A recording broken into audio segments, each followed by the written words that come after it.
بسم اللہ الرحمن الرحیم. Thanks for watching. Don't forget to like, comment, share and subscribe to Madani channel.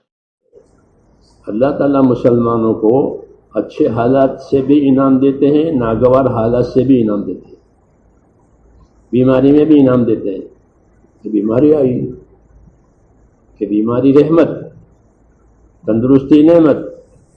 حاجی امداد اللہ صاحب فرماتے تھے کہ تندرستی کی نعمت اور بیماری اللہ کی رحمت مسلمان کے لیے، دوسروں کے لیے نہیں. ان کو ایمان نہیں ہے، ایمان کی برکت سے بیماری رحمت، غریبی بھی رحمت. آدمی غریب ہو گیا، غریبی بھی رحمت، بیماری بھی رحمت. جی ہاں، کیوں؟ ایمان کی برکت سے کہ اللہ غریبی میں غریبی کا انعام دیں گے، بیماری میں بیماری کا انعام دیں گے. ایوب علیہ السلام برسوں بیمار رہے، تو بیماری کوئی آفت تھوڑی ہے. ایک ہوتی ہے آفت، وہ الگ ہے. جی ہاں، وہ تو دشمنوں کو دیتے ہیں. حضور بہت بیمار رہتے تھے، حضور صلی اللہ علیہ وسلم بہت بیمار رہتے تھے، اور آپ کا بخار ڈبل بخار ہوتا تھا. جسے دو آدمیوں کا بخار ہو تو اس کا ٹیمپریچر کتنا ہوگا؟ اتنا پر اکیلے پر ہوتا تھا. یہ حدیثوں میں ہے کہ مجھے تم لوگوں دو کے برابر میرا بخار ہوتا ہے. ہم اپنے دین سے بے خبر ہیں. بڑی مصیبت یہ ہے، اس لیے ہم حالات میں پھنس جاتے ہیں. جیسے شہد کی مکھی شہد میں پھنس گئی اور گندی مکھی گندی میں پھنس گئی. بس یہ اچھے حالات ہیں تو مٹھائی میں پھنس گئے، اور برے حالات اور گندگی میں پھنس گئے، غفلت میں. یعنی یہ بات صحیح نہیں ہے. حالات اللہ کی طرف رجوع کرانے کے لیے آتے ہیں. جیسے حالات تنگ کر دیے، جیسے جانور زیادہ سرکشی کرتا ہے تو اسی لگام تنگ کرتے، اور سرکشی کرے تو پھر مارتے بھی.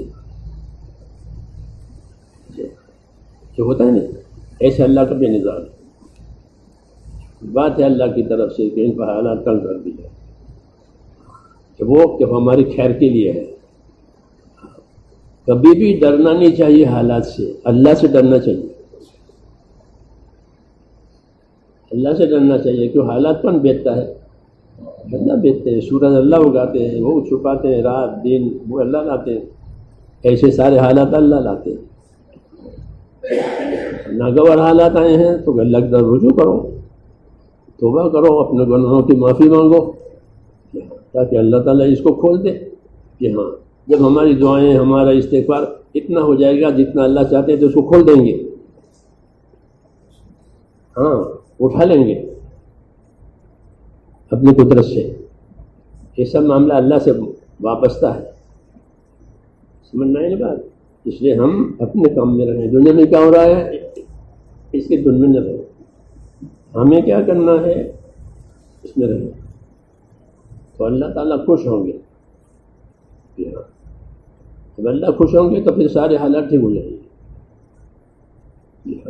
اس لیے اپنی دعاؤں میں، اپنے ذکر میں، اپنے عملوں میں رہیں، تاکہ حالات کی وجہ سے ایک تو ہماری حالت خراب ہو رہی ہے، اور پھر عمل چھوٹنے کی وجہ سے آخرت بھی نہیں بن رہی ہے. تو دونوں جہان کا نقصان ہوا، یہاں کا بھی وہاں کا بھی. یہ کوئی عقل مندی نہیں ہے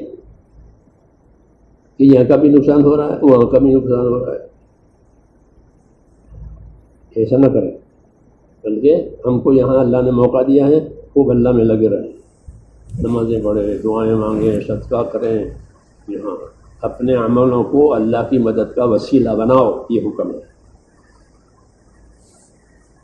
یہ حکم ہے کہ اپنے عملوں کو اللہ کی مدد کا وسیلہ بناؤ. جیسے ڈول اور رسی پانی کا وسیلہ. جی ہاں، ایسے ہی اللہ کی مدد لینے کے لیے اپنے عملوں کو وسیلہ بناؤ. اس لیے اللہ تعالیٰ عمل کرنے کے لیے فرماتے ہیں. جی ہاں، صحابہ نے پوچھا خندق کے موقع پر، یا رسول اللہ بہت سختی ہو رہی ہے ہمارے اوپر، مشرکوں کی بڑی شدت ہے، بہت حالات تنگ ہیں، کیا دعا مانگیں؟ یہ پوچھ رہے کیا دعا مانگیں. ہاں یہی طریقہ ہے کیا مانگے اللہ سے. ہماری طرح سے نہیں کیا ہوا کیا ہوا کیا ہوا. جی ہاں کہ کیا دعا مانگے, حالات بہت تیز ہو گئے ہیں. فرمایا یہ دعا مانگو, اللہم استر عوراتنا وآمن رواتنا. یہ دعا یاد کرو اگر سمجھ اللہ نے دی ہے تو, ورنہ نادانی میں یہ سب جائے گا. اللہم استر عوراتنا وآمن رواتنا, اللہم استر عوراتنا وآمن رواتنا. حضور نے یہ دعا سکھائی کہ ہم نے یہ دعائیں مانگی, اللہ تعالیٰ نے حالات کھول دیے.